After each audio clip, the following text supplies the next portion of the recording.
యావత్తు తెలుగు క్రైస్తవ ప్రజానీకానికి, ప్రపంచ క్రైస్తవ ప్రజానీకానికి వందనాలు, నమస్కారాలు చెబుతూ చాలా విషాదంతో, బరువెక్కిన గుండెతో నేను ఈ ప్రకటన చేస్తున్నాను. ప్రసంగి చెప్పినట్టు ఏడ్చుటకు సమయం ఉన్నది, నవ్వుటకు సమయం ఉన్నది. ఏడ్చువారితో ఏడవాలి, నవ్వువారితో నవ్వాలి అన్నట్టు ఢిల్లీలో ఇంత భారీ సభ జరుగుతూ ఉంది. ఢిల్లీ జనక్పురి, ఢిల్లీ హార్ట్ అనే ఆడిటోరియంలో ఈ యొక్క ఘనమైన వేడుక జరుగుతున్న సందర్భంలోనే క్రైస్తవ సమాజానికి చాలా బలమైనటువంటి ఒక గాయం తగిలింది. అది పాస్టర్ ప్రవీణ్ పగడాల గారి యొక్క ఆకస్మిక దుర్మరణం. వయసులో చాలా చిన్నవారే, యవనస్తుడే. వారు కొంతమూరు, మరి రాజమండ్రి పొలిమేరలో కొంతమూరు అనే ప్రదేశంలో మొన్నటి దినాన బుల్లెట్ మోటార్ బైక్ మీద వెళుతుండగా మరి ఏమి జరిగిందో, ఎలా జరిగిందో నాకు తెలియదు, ఇంకా స్పష్టం కాలేదు. అనేక అనుమానాలైతే వ్యక్తమవుతున్నాయి. అంతకుముందే వారు ఒక నెల రోజుల కిందనే ప్రకటించారు, నాకు ప్రాణభయం ఉన్నది, నన్ను చంపుతామని చాలామంది బెదిరిస్తున్నారని వారు చెప్పారు. మరి వారు ఒంటరిగా అలాంటి పరిస్థితులు ఎందుకు మోటార్ బైక్ మీద ఊరు బయటికి నిర్మానుష్య ప్రదేశానికి వెళ్ళాల్సి వచ్చిందో చాలా అగోచరంగా ఉంది. వారు తప్పకుండా హత్య కావింపబడ్డారు అని కొంతమంది, డాక్టర్ కేఏ పాల్ గారు, అలాగే ఖమ్మం అజయ్ బాబు గారు, ఇంకా అనేక మంది ప్రముఖ క్రైస్తవ నాయకులు అభిప్రాయపడుతున్నారు. కొంతమంది ఏమో పోలీసు వారు కానీ ప్రభుత్వ అధికారులు ఆయన సహజ మరణం చెందారు అంటే యాక్సిడెంట్, సహజ మరణం అంటే వయసు ఉడిగిపోయి కాదు, యాక్సిడెంట్లో చనిపోయినారని పెద్దలు చెబుతున్నారు. ఇంకా సమగ్రమైన విచారణ రిపోర్ట్ ఇంకా రాలేదు. ఏది ఏమైనా పాస్టర్ ప్రవీణ్ పగడాల ఇక లేరు, మనతో లేరు భూమి మీద అనేది చాలా నమ్మశక్యంగా అన్నటువంటి బాధాకరమైన వాస్తవం. నేనైతే ముందు నమ్మలేదు. ఇది అబద్ధమేమో అనుకున్నాను. ఎన్నో పుకార్లు వస్తూ ఉంటాయి, ఇది కూడా ఒక పుకారు అనుకున్నాను. కానీ వెంటనే 4-5 ఛానల్స్లో అదే వార్త వచ్చి కన్ఫర్మ్ చేయడం జరిగింది. మరి ఏం చెప్పాలో అర్థం కాని పరిస్థితి, నోటికి మాటలు అందని పరిస్థితి. మరి అంత బాధ ఉన్నప్పుడు ఈ వేడుక ఎందుకు చేసుకుంటున్నారు అంటే ఈ ఏర్పాట్లు 2 మాసాల ముందు నుండే జరిగినాయి. ఈ బుక్ రిలీజ్ ఫంక్షన్ కొరకు అమెరికా నుండి, బంగ్లాదేశ్ నుండి, నేపాల్ నుండి, శ్రీలంక నుండి, ఆఫ్రికా నుండి, ఇన్ని దేశాల నుండి డెలిగేట్స్ వచ్చారు. ఈవెన్ లండన్, యూకే నుండి వచ్చారు. వీళ్ళందరికీ అకామిడేషన్ ఏర్పాటు చేశాం. మొత్తం అన్ని ఏర్పాట్లు, పబ్లిసిటీ, పోలీస్ పర్మిషన్, ఇంత పెద్ద ఏర్పాట్లన్నీ చేసిన తర్వాత అందరూ దిగేశారు. చాలామంది దేశ విదేశాల్లోని ఢిల్లీకి చేరుకున్నారు. ఆ తర్వాత వారి మరణ వార్త విన్నాం. కాబట్టి ఇక మరి ఇంతమందిని మీరు వెళ్ళిపోండి, అమెరికాకు, ఆఫ్రికాకు వెళ్ళిపోండి, మేము తర్వాత పెట్టుకుంటామని అనలేం కదా. అందుచేత తప్పనిసరి పరిస్థితుల్లో ముందుగా చేయబడ్డ ఏర్పాట్ల ప్రకారం దేవుడు నా చేత రచింపజేసిన అభిషిక్త గ్రంథాల ఆవిష్కరణ సభ ఈరోజు ఢిల్లీలో జనక్పురిలో, ఢిల్లీ హార్ట్లో జరుగుతూ ఉంది. కానీ ఇంకా మరి ఢిల్లీకి రాకుండా హైదరాబాదులో ఉండిపోయినటువంటి ఓఫీరిస్టులు చాలామంది వెళ్ళి భౌతిక కాయాన్ని, ప్రవీణ్ గారి భౌతిక కాయాన్ని దర్శించుకున్నారు, సంతాపం వ్యక్తపరిచారు, ప్రార్థనలు చేశారు. నేను కనుక హైదరాబాద్లో ఉంటే తప్పకుండా నేను వెళ్ళి అక్కడ ఉండేవాడిని.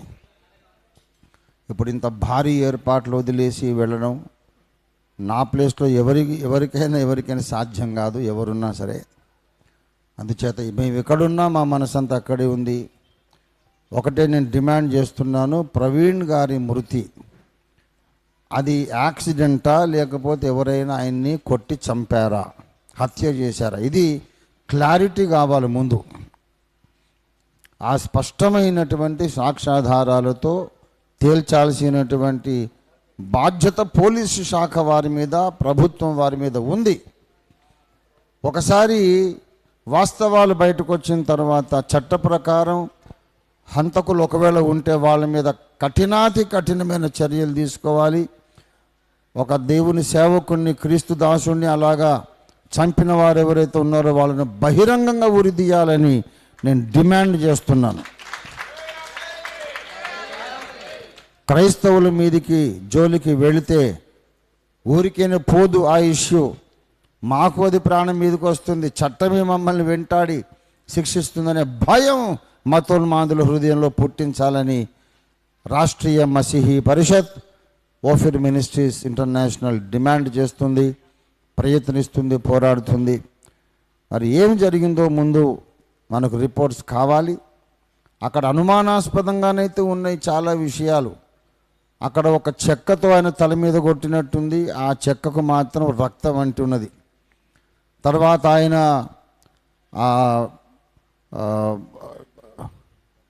దాన్ని కాదు, మోటార్ బైక్ మీద వెళ్తూ వెళ్తూ టోల్ ప్లాజా దాటి వెళ్ళేటప్పుడు హెడ్లైట్ గ్లాస్ ఆల్రెడీ పగిలిపోయింది.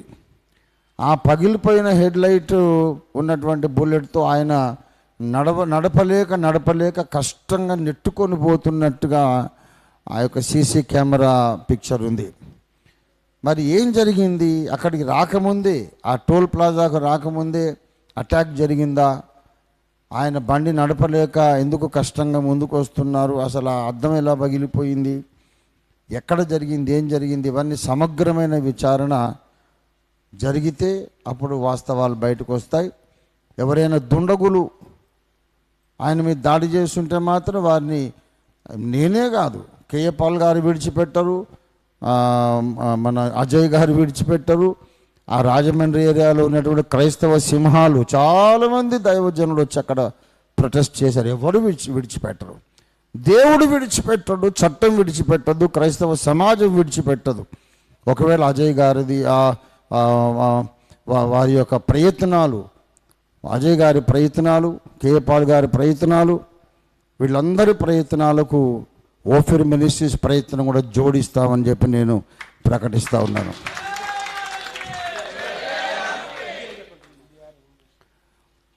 अब ये ऐलान, ये घोषणा करने का ज़रूरत, आवश्यकता अब आई इसलिए कि हमारा एक मशहूर प्रभु यीशु मसीह के दास जिनका नाम प्रवीण पगडाला है, 2 दिन पहले उन्होंने जब राजमंड्री के शहर के बाहर बुलेट मोटर बाइक पे जा रहे थे, कुछ हुआ, एक्सीडेंट हुआ या कोई उनके ऊपर हमला किया, ये तो पता नहीं। पुलिस डिपार्टमेंट के ऊपर ये जिम्मेदारी है, उसके वास्तविकता क्या है, हकीकत क्या है, असली बात क्या है, क्या हुआ, क्या गुजरा उनके ऊपर, क्या किसी ने आके मारा, जान से मार डाला, या नहीं तो उन्होंने खुद ही एक्सीडेंट कर लिया, ये कुछ भी अभी हम नहीं बोल सकते हैं, क्योंकि शक तो है, शक तो आ रहा है। वो संघटना, वो घटना के वो जगह देखे तो उनका कपड़े का किधर भी डैमेज नहीं हुआ, अच्छा कपड़े वैसे जैसे का वैसे है, और हेलमेट भी उन्होंने पहने हैं, लेकिन हेलमेट के अंदर उनका सर को इंजरी हुआ और खून भी निकला, और उनके मुंह के ऊपर किसी ने ऐसा मारा लकड़ी से, ऐसा इसी तरह से एक जख्म हुआ। ये तो बहुत शक करने के लिए एक मौका देती है, और पुलिस डिपार्टमेंट ये बोल रहे हैं कि ये एक्सीडेंट है, लेकिन सारे क्रिश्चियन लीडर्स बोल रहे हैं कि ये किसी रिलीजियस फैनेटिक्स के जो हमला, वो लोग हमला करे हैं, उनको मारे हैं, क्योंकि 1 महीना पहले ही पास्टर प्रवीण पगडाला ने ऐलान किया कि मेरे को जान का ख़तरा है, मुझे कई फ़ोन कॉल्स आ रहे हैं कि मुझे मार डालेंगे। और हमने फेसबुक में देखा भी, कुछ लोग तो उनके मौत के बारे में ईद मना रहे हैं, जश्न मना रहे हैं, अच्छा हुआ ऐसा ही होना बोल के वो लोग घोषणा कर रहे हैं। ये तो बहुत बुरी बात है। उन्होंने तो शादीशुदा है, उनके बच्चे भी हैं, और इनके मौत के ऊपर जो ईद मना रहे हैं, खुशी मना रहे हैं, तो वो तो राक्षस है, वो इंसान नहीं है। प्यारे भाई और बहनों, इसके बारे में और भी अच्छा इंक्वायरी होना, स्पेशल इंक्वायरी होना और हकीकत जो है बाहर लाना। अगर किसी ने इसके ऊपर हमला किया और जान से मार डाला तो उनको कड़ी से कड़ी सज़ा होनी चाहिए। अगर ऐसा नहीं, वो नेचुरली कुछ एक्सीडेंट हो गया तो उसके बारे में अपन तो कुछ नहीं कर सकते। उनके परिवार के लिए तो प्रार्थना तो करेंगे। और सारे प्रभु के दासों के सामने, सारे पास्टर लोगों के सामने मेरी एक विनती है, एक शिकवा है, एक रिक्वेस्ट है। आप कृपया दया करके आप कभी भी अकेला, कोई अकेलापन में, अकेला मोटर बाइक में आप रात के टाइम पे सफ़र मत कीजिएगा। ये तो मैं कई साल से बोल रहा हूँ, कई साल से मैं घोषणा कर रहा हूँ। अकेला ऐसा जाना अच्छा नहीं है, क्योंकि इस समाज में बहुत सारे ऐसे लोग हैं जो मसीही लोगों से नफ़रत करते हैं, मसीही लोगों को जान से मार डालना बोल के चाहते हैं। जो ताकतें महात्मा गांधी को भी मार डाले, जो ताकतें मणिपुर को ऐसा बना दिए, शमशान बना दिए, जो ताकतें, जो फोर्सेस ग्राहम स्टेन्स को मार डाले, वही ताकतें हर राज्य में हैं, हर गांव में हैं, हर ज़िले में हैं। पास्टर लोग मेरी बात मान के कृपया आप अकेला कहीं भी नहीं जाना, एक 10 लोगों को लेके जाना। अगर जाना ही है, ज़रूरत है, 10-15 लोग मिल के जाना, अकेला मत जाना। ये मेरी रिक्वेस्ट है। अगर मैं भी, अगर हो सकता है प्रवीण पगडाला भाई अगर एक ग्रुप के साथ गए तो ऐसा ना होता। ये मेरी विचार है।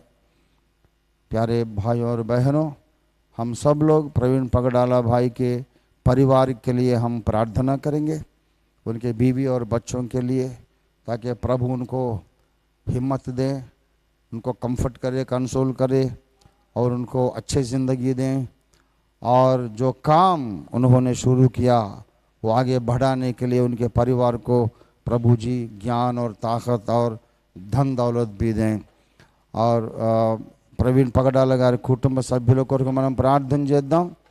మరి మేము చాలా బాధపడుతున్నాం. మరి అక్కడ అంత బాధపడుతున్నా మీరు పండగ చేసుకుంటారా అని అడిగిన వాళ్ళు తిక్కలోళ్ళు, దే ఆర్ స్టూపిడ్స్. ఇది ఒక్క రోజులో జరిగిన ఏర్పాట్లు కాదు.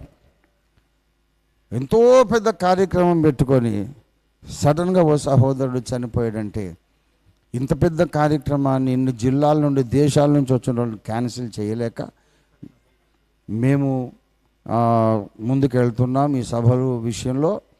అయితే మా హృదయం చాలా గాయపడి ఉంది.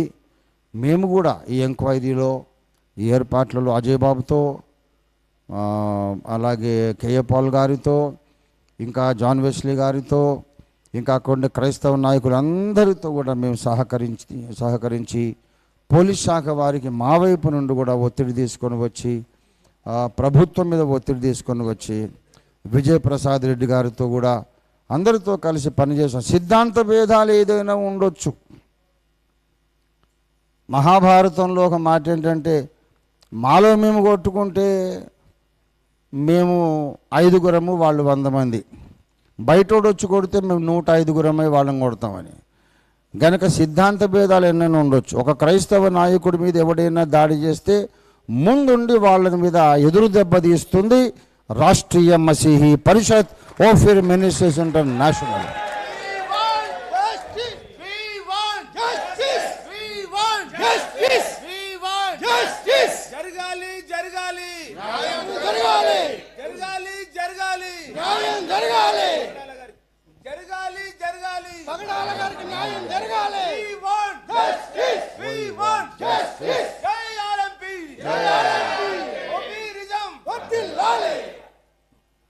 Thank you very much.